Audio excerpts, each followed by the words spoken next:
Another win against the Sharks. Let's make it 8 straight. Another monster night for Mikko the Messiah, and the Central Division race stays hot. Are there cracks in our wagon wheel? We'll talk about all of that and more. Before we do, go ahead and follow me on TikTok, subscribe here on YouTube, and let's go. So Mikko with two primary sick, dirt nasty assists. One of them was under the stick of a defending San Jose Shark player. He comes out to the side a little bit, not directly behind the net, but behind and a little bit to the side. He did it twice. The second one, he went through a defender's legs and then right in onto the stick of one of our teammates in the slot. So two very similar looking goals, two very similar outstanding performances by Mikko. So he's on a 111 point pace right now. Wyatt Johnston had another great night, 2 goals. He now passes Robo for 41 points to Robo's 40 points, and he's now only 1 goal behind Robo at 19 for the team lead. So one more power play goal for Wyatt. He stays in the lead of the league in that category. Otter looked dialed in. He put up a 9-1-9 on the night. Great stops on his birthday. And Lindell, 2 assists. Essa has 4 goals, 10 assists, 14 points in 35 games played. So a pretty solid year. That would be on pace to be about a career best for him. Hintz had a goal. Ritzy had a goal. Ritzy now has more points than both Blackwell and Oscar Beck. He's now tied with Sam Steele in points, and he's had much less ice time, much less time with the big boys. And I'd go ahead and say that Ritzy has firmly planted himself on the third line of this team. He is a nice surprise that we've had on this year. So an empty net goal for Ben. Dallas Stars would win the specialty teams matchup, going 3 for 3 on the penalty kill. We get only 1 chance on the power play. This is kind of a recurring theme where I think a lot of teams are really telling their players, do not take penalties against us. It only takes 1. We went 1 for 1. Dallas Stars blocked 19 shots to 11 shots for the Sharks. Dallas was +8 in the right direction in the turnover department. Dallas Stars were again out hit 30-16, and that's an area that we need to address, because it's not like we were out possessing them for a lot of this game. We actually got outshot 37-30. So, and that is the crack in the wagon wheel that I see of this team. Is when I checked last, either today or yesterday, we were ranked 30th in shots on goal per game. And that is not a recipe for success long term. It's not a recipe for success in the playoffs. If our goalies falter, it's going to compound that into a big problem really quickly. So we have got to figure out this age-old problem that we have had of just taking more shots than we're putting on the other net. It's very simple, and I don't have the answer for it, but coaches should, and we should figure this one out before it becomes a big problem. And then lastly, before we get into the game, was anybody else annoyed with the anxiety-producing sound effects that the San Jose Sharks arena had? It was the most annoying sound effects that I think the league has. And anyway, they need to get that figured out, just as we got to get our shots on goal situation figured out. But let's get into the game. First period, Harley with a D-zone misplay, turnover deep behind our net, and ended up ending up with a shot on goal against us. So more kind of defensive zone errors by Harls. Bork hit 2 posts through traffic between the marks. He just can't buy a goal right now. He's only got 2 points in his last 11 games played. Labushkin and Petrovic are paired together. I'm wondering kind of why those two righties are paired together. But anyway, Klingberg had some nice dangles. It's good to see. I got a Klingberg jersey. I loved John Klingberg when he was here as a star. Still fond of the guy. He actually came into this game 5 goals, 3 assists, 8 points in his last 5 games played. So it's good to see him doing well. There was a lot of back and forth early, and really throughout this game, we saw a lot of very good end-to-end play. Exciting game to watch, pleasing to the eye. Steele took a slashing penalty, and then Otter had to come up with a couple PK stops, including a nice blocker save on Macklin Celebrini, which, by the way, did anybody notice how good Macklin Celebrini is? Man, oh man, do they have a good one with that kid. Just the complete package of offensive skills. He can rip shots. He can make plays. The kid has more assists than Mikko, right? And Mikko is undoubtedly the best playmaker that we've had here in Dallas in the 30-plus years that we've been here. Undoubtedly. That's how good Macklin Celebrini is. So, I digress. We get the kill.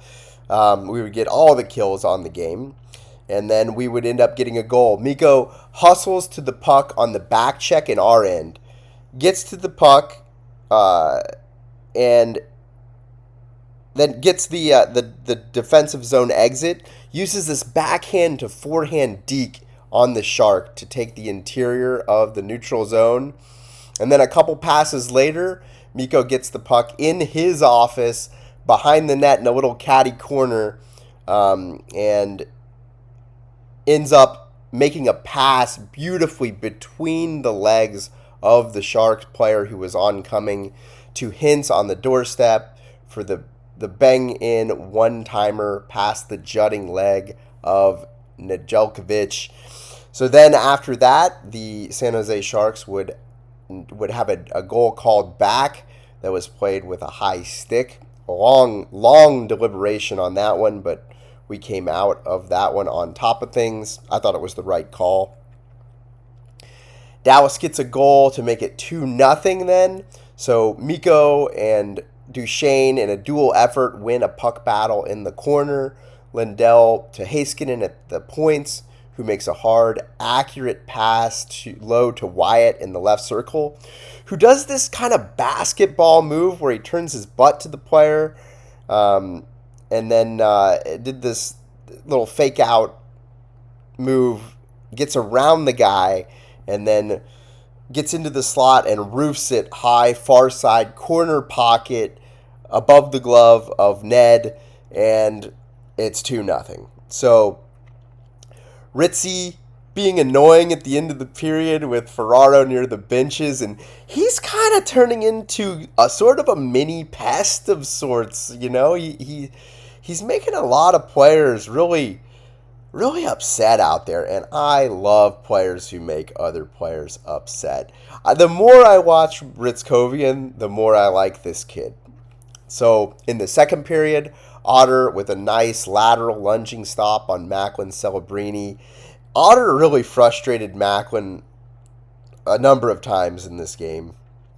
Then Sharks would get a goal. Sharks win the face-off in the defensive zone, and then the shot is deflected and in by Makamadulin. And then the San Jose Sharks take a penalty for high sticking. You don't do that against us. Dallas gets the goal from Wyatt Johnston. Hintz above the circles on the right wall. Passes low to Mikko, who knows what he is going to do with the puck before he gets it. And he passes under the stick of Liljegren to Wyatt in the slot, who goes to a knee to rifle it past Ned's blocker side high. Beautiful, beautiful setup and finish. That's now 16 primary assists on the year for Mikko with that goal. And sustained pressure by the Stars after the goal. They ice the puck, and San Jose can't change. Ned looks like he knocks the net off on purpose, so they can't change still, and San Jose takes their sweet time to give their tired legs rest. And why is this not a delay of game? Don't we have this hurry up face off rule for a reason? They get away with it. Steele gets a tripping call. Doesn't matter. We end up killing it. A bunch of chances, some big stops by Otter, who again had a very nice night. But then the Sharks would get the goal. There's a defensive zone face-off loss again. So there's a recurring theme. We lose a face-off. It ends up in the back of our net after a D-zone face-off loss. So Celebrini just did fantastic work on this. He wins the face-off, makes Blackwell look stupid.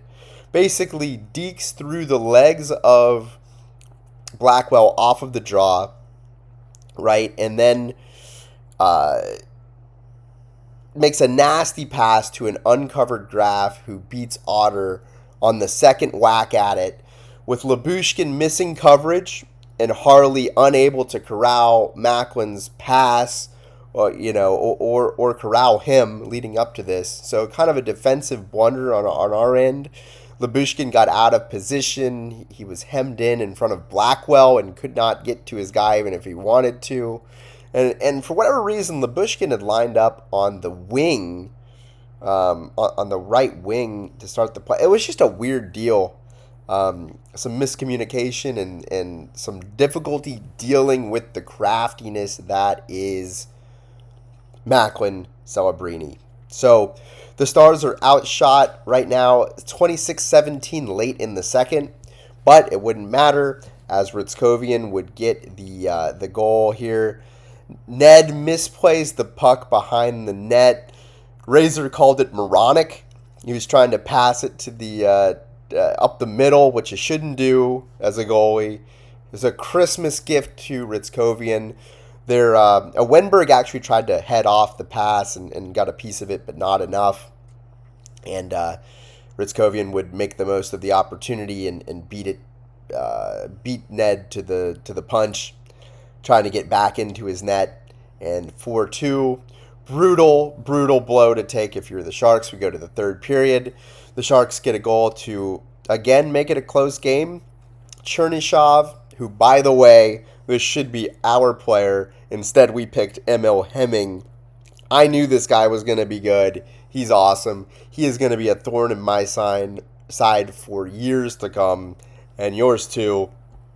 Bank on that. So Chernyshov takes the Dallas zone and passes it to Celebrini at the point. Back to Chernyshov, who has his butt turned towards the goal, waiting for the pass.